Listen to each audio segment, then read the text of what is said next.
सिर्फ आप अननेसेसरी गाली गलौज और वायलेंस कॉमेडी नहीं हो। अभी बस आप जो अभी चल रहा है चीप ह्यूमर के नाम पे कुछ भी दिखाना, वो गलत है। तो वेस्टर्न इन्फ्लुएंस के चलते हमारे कंटेंट क्रिएटर्स ओरिजिनलिटी तो भूल ही चुके हैं।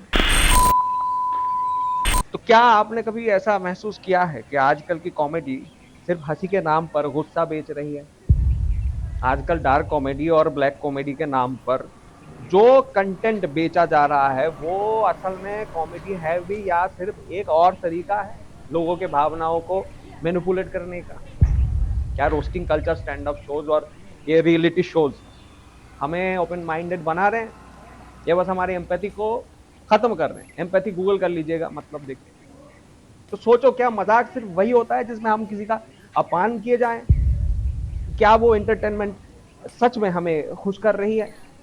क्या हम अंदर ही अंदर फ्रस्ट्रेटेड और सिनिकल बने जा रहे हैं? सोचना पड़ेगा। वेस्टर्न इन्फ्लुएंस के चलते हमारे कंटेंट क्रिएटर्स ओरिजिनलिटी तो भूल ही चुके हैं। ट्रेंड के नाम पर वही कॉपी पेस्ट फॉर्मेट बनाए जा रहे हैं, सर्व किए जा रहे हैं, बनाए जा रहे हैं, सर्व किए जा रहे हैं। लेकिन सवाल ये भैया कि क्या हम अपनी सोच खुद बना रहे हैं या सोशल मीडिया एल्गोरिदम हमें ये सिखा रहा है कि क्या फनी है और क्या नहीं है? अभी इस वीडियो में हम वही समझेंगे, आप लोगों के साथ वही समझेंगे कॉमेडी क्या होती है। इंडियन क्लासिकल ड्रामा में हास्य रस की जो परिभाषा थी, कैसे सटायर और वल्गरिटी में फर्क किया जाता है, और क्यों हम ये मॉडर्न कंटेंट जो शॉर्ट टर्म फेम के लिए लॉन्ग टर्म इम्पैक्ट हम सब भूलते जा रहे हैं। अभी कॉमेडी सिर्फ हंसने का जरिया नहीं है, बल्कि समाज को आईना दिखाने का जरिया भी है और हो सकता है। तो अब वक्त आ गया भैया कि सोचने का, क्या हमें वही देखना है जो वायरल हो रहा है या फिर हम वही जो सच में मीनिंगफुल? क्या देखना है आपको, बताइए।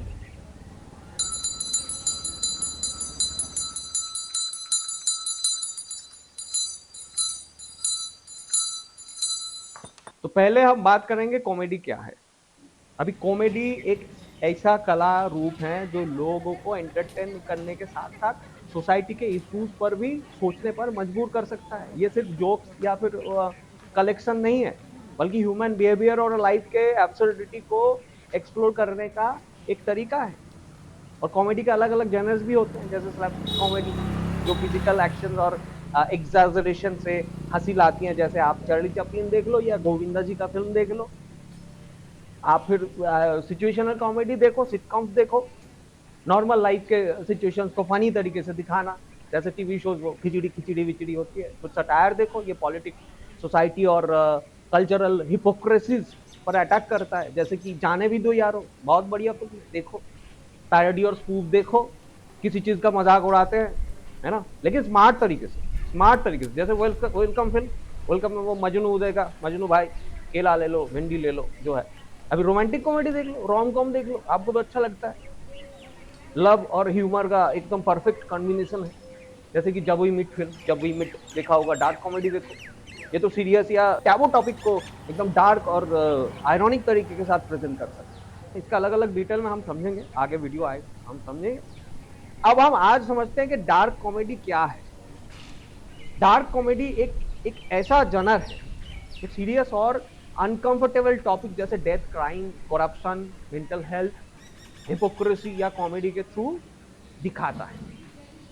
अभी इसका मकसद सिर्फ हंसी हंसी में बात खत्म करना नहीं होता, बल्कि लोगों के इनर डिस्कम्फर्ट को फील करवाना होता है, जिससे कि चीजों को एक नया पर्सपेक्टिव दिया जाए। अभी जैसे रियल एग्जांपल में बोलते हैं, अंधाधुन फिल्म आपने देखा होगा। ये फिल्म में एक विजुअली इम्पैक्ट पेशेंट्स की कहानी है जो एक्सीडेंटली एक मर्डर का विटनेस बन जाता है। आपने देखा होगा, बड़ी अच्छी फिल्म है आयुष्मान खुराना की। तो फिल्म में काफी डार्क एलिमेंट्स हैं, है ना, जैसे कि क्राइम, बिट्रियल, मर्डर, लेकिन इसको अनएक्सपेक्टेड ह्यूमर और आयरनी के साथ दिखाया गया है। एक हिलेरियस टेंशन क्रिएट होता है जब पता चलता है कि ये जो प्रोटैगनिस्ट है, हीरो है, वो सच में ब्लाइंड है या सिर्फ प्रिटेंड कर रहा है ब्लाइंड होने। अब ये मूवी एंटरटेन भी करती है और लाइफ के अनप्रेडिक्टेबल नेचर जो है वो सवाल भी उठाती है इस पर। अभी हम डार्क कॉमेडी के जो कुछ बाउंड्रीज होते हैं, इसके बाउंड्रीज पे बात करें तो सटायर और थॉट प्रोवोकिंग होना चाहिए। हम बोल रहे हैं चाहिए, बस ऑफेंसिव बनने के लिए नहीं, बल्कि एक स्ट्रॉन्ग पॉइंट डिलीवर करना चाहिए, समझ रहे? अभी कैरेक्टर और स्टोरी ड्रिवन होना चाहिए बहुत ज्यादा, है ना। सिर्फ आप अननेसेसरी गाली गलौज और वायलेंस कॉमेडी नहीं होती, बिल्कुल मजा आ सकता है। अभी इमोशनल लेयर हो सकता है अगर ऑडियंस सिर्फ शॉक हो जाए बिना किसी इम्पैक्ट के, तो वो इफेक्टिव नहीं है। अभी बस आप जो अभी चल रहा है चीप ह्यूमर के नाम पे कुछ भी दिखाना, वो गलत है। डार्क कॉमेडी और सेंसेशनलिज्म के बीच एक पतली लाइन होती है भाई, बहुत पतली लाइन होती है। अगर सिर्फ ऑफेंसिव होने के लिए ऑफेंसिव बना गया है तो ठीक है, तो वो क्वालिटी ह्यूमर तो नहीं है, वो कॉपी करके बनाया, क्वालिटी ह्यूमर नहीं। और डार्क कॉमेडी सोसाइटी का मिरर होता है, समझिए बात को। जो अनप्रेडिक्टेबल, अनकंफर्टेबल सच बोलने से एकदम से डरती नहीं है, वो एंटरटेनमेंट भी एक डीपर रिफ्लेक्शन के साथ करते हैं। हंसना जरूरी है, लेकिन कभी कभी भाई सोचना भी जरूरी है। हम यही बोल रहे हैं, सोचो, हंसो लेकिन सोचो। अभी डार्क कॉमेडी या ब्लैक कॉमेडी ऐसा कॉमेडी होती है जो ट्रेजिडी, क्राइम, करप्शन और सोशल इविल्स को हास्य के रूप में पेश करती है। सोशल मतलब सामाजिक इविल्स, सामाजिक जो खराब चीजें हैं। लेकिन क्या ये सिर्फ मजाक उड़ाने के लिए होना चाहिए, या इसमें कोई गहराई होती है? गहराई की बात यहाँ पे आती है तो different type of drama comedy, जो हम डार्क कॉमेडी की बात करें, डिफरेंट टाइप ऑफ, जैसे सरकास्टिकल डार्क कॉमेडी, समाज के सिस्टम पर कटाक्ष होती है। जैसे पीके जैसी फिल्म आप देख सकते हैं, आमिर खान साहब का, राजकुमार हिरानी जब बनाया, तो एक एलियन आमिर खान जो बनते हैं, वह धरती पर आते हैं और हमारे समाज के धार्मिक जो अंधविश्वास हैं सारे धर्म के, उसमें लोगों पे सवाल उठाते हैं। अब फिल्म आप दिखाता है कि ये फिल्म के कैसे धर्म के आस्था के नाम पर लोगों को गुमराह किया जा रहा है।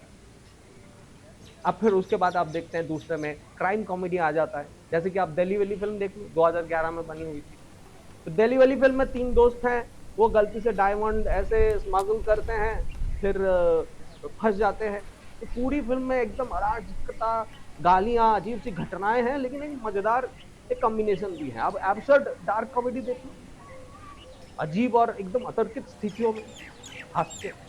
अभी वही अंधाधुन की बात हम कर रहे थे, तो अंधाधुन देखो, 2018 की फिल्म, एक अंधे पियानो प्लेयर हैं, वो अंधे होते हैं, तो मर्डर के केस में वो फंस जाते हैं, है ना। तो असली दिक्कत यहाँ पे ये है कि समझना जरूरी है। उसके बाद हम बात करते हैं कि आपको psychological dark comedy, psychological dark comedy मानसिक अस्थिरता पर कॉमेडी बनती है। जैसे कि नेटफ्लिक्स में मोनिका ओ माय डार्लिंग 2022 की, एक साधारण आदमी, राजकुमार राव जो कैरेक्टर प्ले करते हैं, ब्लैकमेल और मर्डर के उस जाल में फंस जाते हैं। अभी फिल्म दिखाने के लिए किया गया है, बट इंसान कैसे धोखे का शिकार होता है, ये सब हुआ है। फिर हॉरर डार्क कॉमेडी आप देख लो, बड़ा ही हंसी सा आता है, भौतिक सा होता है। अब स्त्री देख लो, 2018 की बनी फिल्म, है ना। गांव में स्त्री नाम की चुड़ैल पुरुषों को उठा के लेके जाती हैं, तो वहां पे लोग दरवाजे में लिखते हैं, ओ स्त्री कल आना, ओ स्त्री कल आना, ओ स्त्री कल आना, ये सब लिख के तो बचने की कोशिश करते हैं। अभी हॉरर कॉमेडी हो गया। फिर आप पॉलिटिकल डार्क कॉमेडी देखिए, राजनीतिक व्यंग जो आज के समय में बहुत जरूरी है। न्यूटन जैसी फिल्म देख लो, 2017 की बनी हुई है। एक सरकारी अफसर एकदम नक्सल प्रभावित इलाके में चुनाव करने जाता है। पूरी फिल्म दिखती है कि कैसे चुनावी सिस्टम असल में एक मजाक बन के रह गया, वो दिखता है। तो इन फिल्मों में हास्य था, लेकिन वो सिर्फ इंसल्ट या अब्यूज, गाली गलौज बनकर बेस्ड नहीं था। इसका वजह ये फिल्म किसके ऊपर कटाक्ष कर रही थी, तो ये बहुत जरूरी है इन चीजों को समझना। अभी डार्क कॉमेडी कैसे हमारी सोसाइटी और ह्यूमैनिटी को ग्रो करने में मदद कर सकता है, उस पर अभी हम बात करेंगे। ये रियलिटी का आईना दिखाती है। डार्क कॉमेडी समाज में छुपे हुए सच को एक नया अंदाज में सामने लाती है। Corruption, power abuse, social hypocrisy, इन सब पर इंसान हंसते हंसते हंसते सब कुछ तो लोग सोचते हैं, लोगों को सोचने पे मजबूर कर देती है। जैसे एग्जाम्पल जाने भी दो यारो फिल्म, हमने पहले ही बताया कि कोशिश देखो, सिस्टम को एक उंगली उठाना है, दिखाना है गलत क्या है, रूटेड चीजें, डिफिकल्ट टॉपिक्स को आसान बनाती हैं। ये चीजें लोगों को सोचने पे मजबूर करती है। कुछ बातें इतनी सीरियस होती है कि उन पर बात करना अनकंफर्टेबल लगता है। डार्क कॉमेडी उन इश्यूज को डाइजेस्टेबल बनाने में, लोगों को एंगेज करने में मदद करती है। अभी एग्जाम्पल देखो आप, 50 लाइफ जैसे किसान आत्महत्या जैसे गंभीर समस्या को सटार के जरिए मेन स्ट्रीम डिस्कशन में लाया गया। तो हिपोक्रेसी को एक्सपोज करते हैं। हमारे समाज में कोई ऐसे लोग सिस्टम के जरिए जो चीजें करते हैं, एक दूसरे को नोच नहीं खा रहे, डार्क कॉमेडी उसको एक्सपोज कर दे, वो जरूरी है। एग्जाम्पल देखो, ओ माय गॉड, धर्म के नाम पर हो रहे हैं बिजनेस और ब्लाइंड फेथ पर सवाल उठाया गया है, लेकिन कॉमेडी के जरिए। लेकिन कॉमेडी कॉमेडी को समझना पड़ेगा, सिस्टम पर सवाल उठाने की हिम्मत देती है ये डार्क कॉमेडी। जब किसी सिस्टम की बुराइयों को मजाक मजाक में दिखाया जाता है तो लोग उस पर हंसते ही नहीं बल्कि उसके बारे में सोचना भी शुरू करते हैं। रेजिस्टेंस और रिवॉल्यूशन की पहली स्टेज होती है वो। एग्जाम्पल आप वही न्यूटन फिल्म कहा हमने, तो पॉलिटिकल देखिए आप, सिस्टम के सच्चाई को ह्यूमर के साथ कैसे सामने ला रहे हैं। मेंटल हेल्थ को बेहतर करती है डार्क कॉमेडी, हमें रियलिटीज को एक्सेप्ट करने में और उनके साथ डील करने में नया तरीका देती है। ये एक तरह का कॉपिंग मैकेनिज्म भी बन सकता है जिससे लोग मुश्किलों के बीच में भी हंसना सीखते हैं। आप एक बड़ा एग्जांपल देखिए, लूडो जैसी एक फिल्म है ना, जैसे अलग अलग स्टोरी को मैच किया गया है, जिंदगी का अलग अलग पर्सपेक्टिव को दिखाया गया है, सोशल अवेयरनेस बढ़ाती है ये डार्क कॉमेडी। अक्सर ऐसे मुद्दों को हाईलाइट करती है जिन पर लोग खुलकर बात नहीं कर पाते। अवेयरनेस फैलाने का एक इफेक्टिव तरीका है dark comedy. Madgaon express recent में रिलीज हुई कुणाल कुमार की फिल्म, ड्रग्स और क्राइम पर इंडिकेट सवाल उठाकर मजाक सीरियस डिस्कशन पर पहुंच जाता है। सेंस ऑफ ह्यूमर और क्रिटिकल थिंकिंग को ये डार्क कॉमेडी इंप्रूव करती है। डार्क कॉमेडी सिर्फ इंटरटेनमेंट नहीं है, माइंड एक्सरसाइज भी होती है। ये लोगों को इंटेलिजेंस सोचने पर और चीज़ों के नज़रिया अलग तरीके से देखने में मदद करती है। अब देख लो आप गैंग्स ऑफ वासेपुर में देख लो कि धुआं धुआं कर देंगे, जैसे जैसे डायलॉग चलते हैं जिसमें ऑडियंस सिर्फ इंटरटेन नहीं होते, उसमें आवाज़ भी उठाते हैं, बम मार के धुआं धुआं करते हैं। तो अब हमारी यही बात है कि डार्क कॉमेडी सिर्फ हंसने के लिए नहीं है, ये होती है, ये समाज के जख्मों पर मरहम भी लगा सकती है, जरूरत पड़े तो सॉल्ट भी छिड़क सकती है, ताकि लोग सच को इग्नोर ना करें बल्कि उसे समझें और चैलेंज लेने का कोशिश करें। अब निष्कर्ष में हम यही बोलेंगे कि डार्क कॉमेडी और चीप ह्यूमर में क्या फर्क है। कॉमेडी एक पावरफुल टूल है जो समाज को मिरर दिखा सकती है, लेकिन जब ये सिर्फ गाली गलौज, वल्गरिटी, अब्यूसिव जोक्स पर टिक जाए तो ये कला नहीं रहता, ये सिर्फ अटेंशन सीकिंग स्टंट बन जाता है। आजकल बहुत से ऐसे क्रिएटर्स वो स्टंट ट्रेंड्स को बिना समझे कॉपी कर रहे हैं और उसे इंडिया के हिसाब से फोर्सफुली फिट करने की कोशिश भी कर रहे हैं। नतीजा क्या हो रहा है, ना तो हम ऑथेंटिसिटी बची ना हमारे पास, और ना ही हम रियल इम्पैक्ट। सिर्फ फेम और मनी के लिए हम काम कर रहे हैं। कॉमेडी आर्ट नहीं है, कॉमेडी आर्ट है भाई, एक मार्केट स्ट्रैटेजी बन गई है एक कॉमेडी बना। हर आर्टिस्ट की जिम्मेदारी होती है कि वो अपने ऑडियंस की सोच को सही डायरेक्शन में ले जाए। कॉमेडी के नाम सिर्फ हंसाना नहीं, सोचने पर मजबूर करना है भाई। अब ऑडियंस की भी जिम्मेदारी है। क्रिएटर्स को कौन सपोर्ट कर, ऑडियंस की डिसाइड करती है कि क्या चलेगा और क्या नहीं चलेगा। अगर हम बस एंटरटेनमेंट के नाम पर कुछ भी एक्सेप्ट करेंगे तो एक दिन हमारी सोच ही एंटरटेनमेंट का मजाक बन जाएगी। सच में सच मजाक बन जाएंगे, और फिर कोई रेगुलेशन, कोई कानून, कोई भगवान हमें नहीं बचा सकता, नहीं बचा पाएंगे।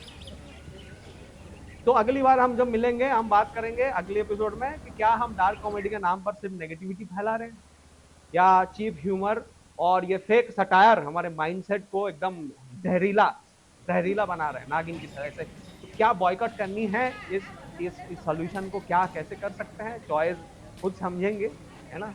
तो सोचो समझो और फिर फैसला करो, क्योंकि एंटरटेनमेंट सिर्फ टाइम पास नहीं है, ये एंटरटेनमेंट है आपका माइंडसेट बनाता है। तो सोचेंगे आप ही, और अगले एपिसोड में हम मिलेंगे और कर्मयोगी दरबार पर बातचीत हो। नमस्कार।